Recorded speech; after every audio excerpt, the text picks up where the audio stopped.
guys! Welcome back again to my YouTube channel. Nandito na ako sa Scarborough Town. Grabe. Ang lakas ng ulan kanina. Hindi naman basang-basa.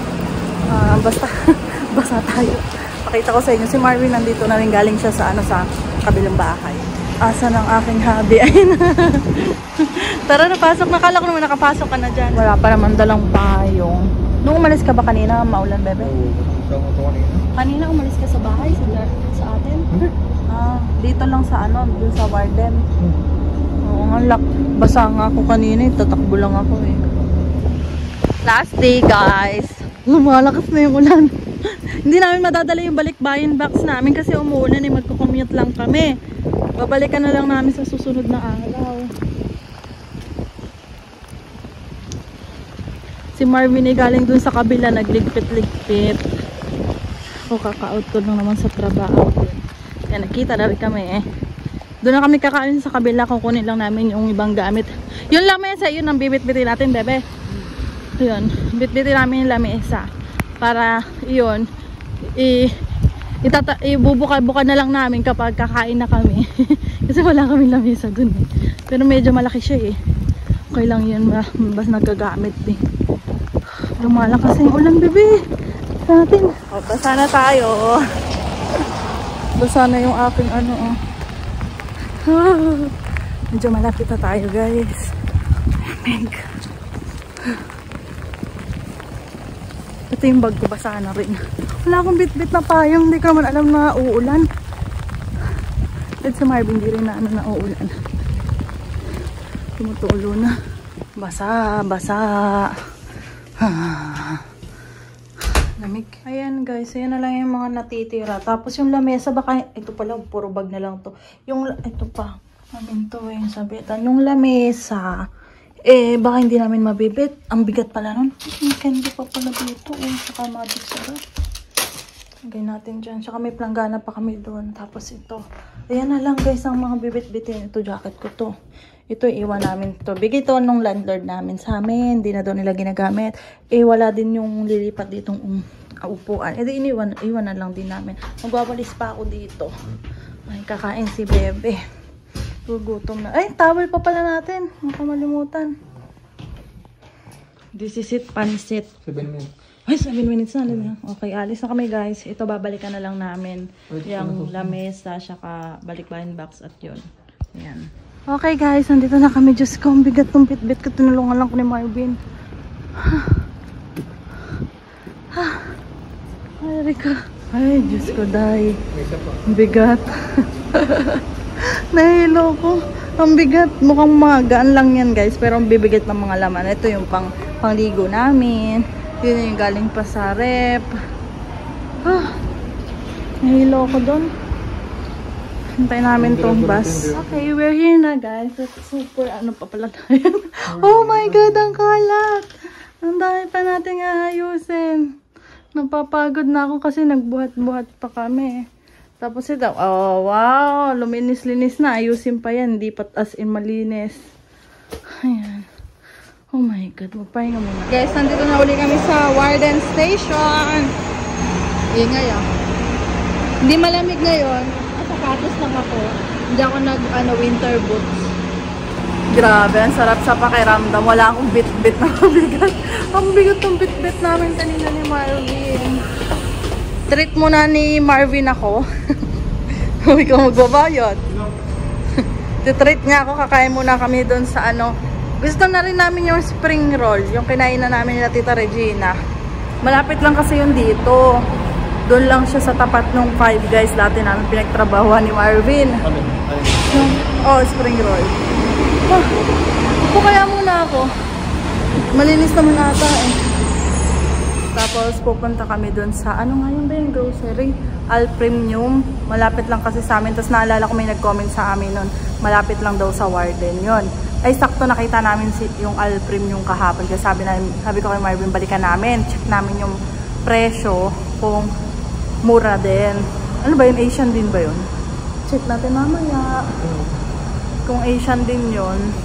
Tapos pag uwi namin, naisip kasi dapat maglilinis muna kami. Tapos sabi, baka anong oras pa kami matapos pag naglinis muna kami. Kaya kumain muna kami dahil wala rin naman kaming lutuan pa sa bahay. Super daming tao. Pila. Asa na yung bus? Ang tagal naman ng bus. Tapos meron pa dito si Bebe. Ayan na, ayan na. Uy, sakto.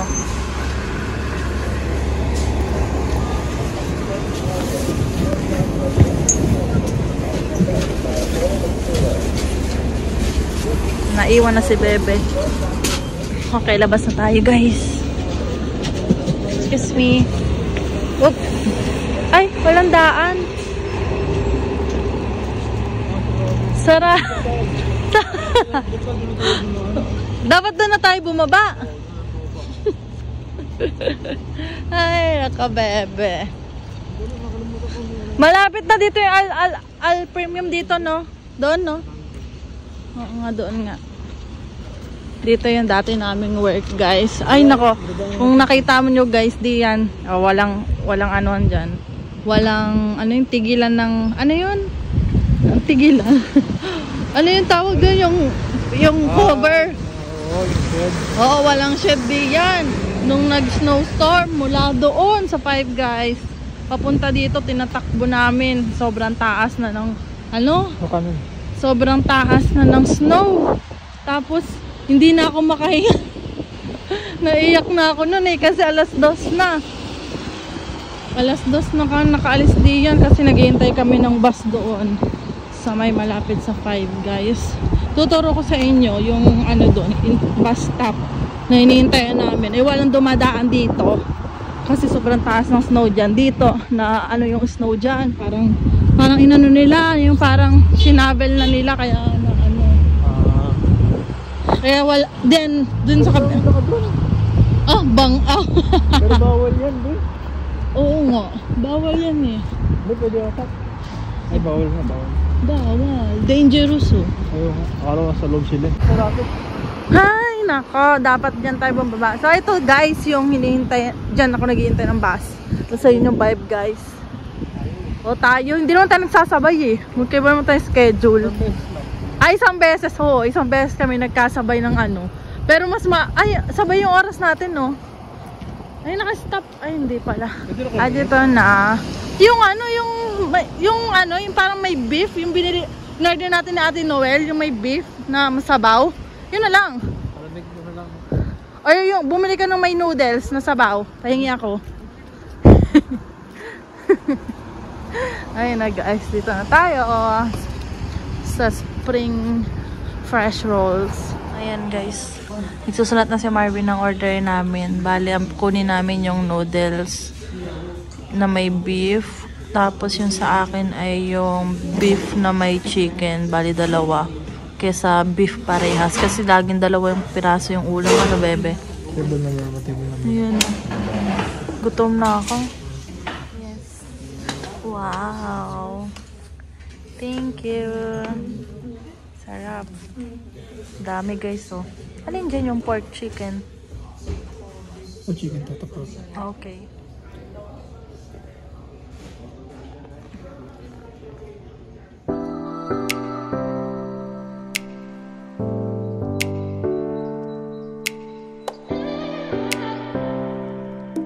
Sara siya magbabayad oh.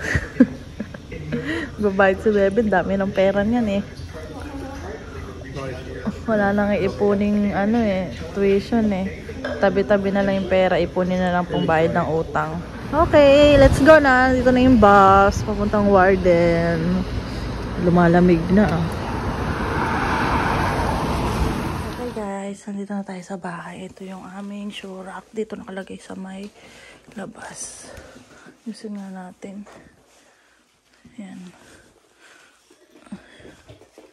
Yung mga sapatos namin. O, diba? Nagkaroon pa kami ng shoe rack. Di na namin kailangan bumili.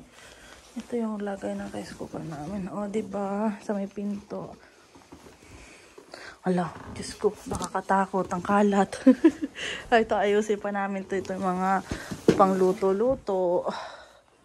Sara muna natin ng pinto. Nasa yun yung susi mo? Lock natin. Laptop ni Marvin. Oh, ayan. Ang ganda ng pwesto ng asawa ko. Apakakalat pa lang ng bahay. Walang pasok si Bebe. Mag-aayos yan bukas. Damn, no way. Hindi ko na maintindihan. Ang hirap magligpit. Nagbawas na ako dito. Pero super dami pa rin. Hindi ko na maintindihan. Saan ko ba yung gagamitin? Ito lang sa labas. Oh, sige. Ay, meron tayong pampunas ng paabaliw. So, wala namang pasok si Marvin bukas. So, siya na maglilinis dito. Mag-unti-unti siya. Dahil super dami talaga. Tapos, kailangan ko na rin matulog. Dahil maagap tayo ang pasok bukas. Ma-manage pa natin yung oras ng pagpasok ko. Dahil hindi ko pa ano yung exact na oras ng pagdating. Kasi dapat, baka maiwan ako ng bus sa Scarborough Town. Papunta dun sa trabaho ko. Kaya kailangan talaga. Tsaka magagayak pa tayo ng aking pagkain bukas. Gusto ko sana ngayon ng maggayak. Tinatamad na ako eh. Paggayak mo ako. Nahihila na si Marvin eh. Ang dami na kasi namin ginawa. Oh, yung ngipin pa ni Marvin kaya hindi rin siya makapag ano-ano. So, ayan. Ganun muna. Bukas siguro medyo mabawas-bawasan na to kasi maglilinis naman si Marvin. Grabe, ang hirap mag-ano. Tapos mag-a-adjust pa ako ng... Hindi naman tayo mag-a-adjust ng tulog. Ako na may sanay kahit saan matulog. Nakakatulog naman ako. Ang adjust lang natin yung tulog natin. Yung gising ko kasi medyo mas malayo dito. Siyempre, depende pa yung oras ng bus. Kaya mas maagap na siguro ang gising ko na dapat ay 4:30. Pag hindi kaya ng 4:30, magiging 4 na. Liligo ako at nangangati ako. Laging ganito kapag lumalabas ako sa sa bahay, tapos pagbalik ko, nangangati ako. Nangangati ako, nagkakapantal-pantal akong pula-pula, pero pag nagbanlaw ako, wala na ulit. Hindi ko alam bakit ganyan. Makati. Pantal-pantal. Ayan. Nagda-dry na naman yung balat ko, di tayo nakapag-lotion. So, ayun guys, magpapaalam na ako. Bukas, pakita ko na lang sa inyo yung itsura ng aming sala kapag naayos-ayos na. Natutulog na kami ni Marvin at talagang ay nako, pagod din ako sa trabaho. Kanina nag-brown out. Diyos ko, wala palang generator. Hindi pala uso masyado dito yung hindi talaga, wala ba talaga? Dapat na may generator yung ganyan factory kasi ang daming machine nun eh. Lobat. Nag-brown out 20 minutes halos na hindi ko natapos yung aking box. Ang nangyari, pinagbubuksan ko yung machine ko, nilinis-linis ko, kaya lalo ko napagod. Wala ibang gagawin kanina, di maglinis. Nilinis ko, pinagbubuhat ko, pinunasan ko lahat ng kailangan punasan. So, ayan guys. Oy, nababawasan na. Yung iba pala, puro bag na lang, kaya... Ayun na, tatanggal na yung iba. Lumuluwag-luwag na tayo. Mga bag-bag na lang mga nakakalat kasi ang dami namin bag na binitbit na bawas-bawasan na yung mga laman ng bag. Hello guys. Bale, okay na. Nakapagbanlaw. Naligo na ako. Tapos, pinag-air fryer ako ni Marvin ng mga inasal. Tapos, niready niya yung ulam. Ay, kanin ko para bukas. Nantok na ako. Oh. Ayun si Marvin. Pampatulog niya. Ano bang patulog mo? Ano yan? Medyo mamaga pa rin yung pisngi ni Marvin. Tapos naninilaw. Tapos may pasapa dito. Ayun. Pagod kami parehas ngayon eh. Grabe, bukas trabaho na naman. Pero ang bilis ng araw. Parang kaka-Monday lang, mag-Wednesday na ulit eh. So ayun guys. Magpapaalam na tayo. Kasi antok na talaga. Kung papatuyo pa ako ng buhok ko. Yan, dami pa namin ayusin dito sa bahay. Ganun talaga ang life. Walang katapusan na trabaho sa labas, trabaho dito sa bahay. Oh, pero wala namang katulong. Wala tayong pambayad ng katulong, kaya tayo lang gagawa. Sana matapos din namin this week lahat. Kaya ba yan? Ako. Kaya yung walang pasok si Marvin eh. Naka-reading week pa kasi si Marvin. Sa pa ang pasok na sa work sa Thursday. Sana ay okay na sa Thursday. So, ayun lang guys. Magpapalam na ako. Don't forget to like and subscribe sa YouTube channel ko. Bye-bye!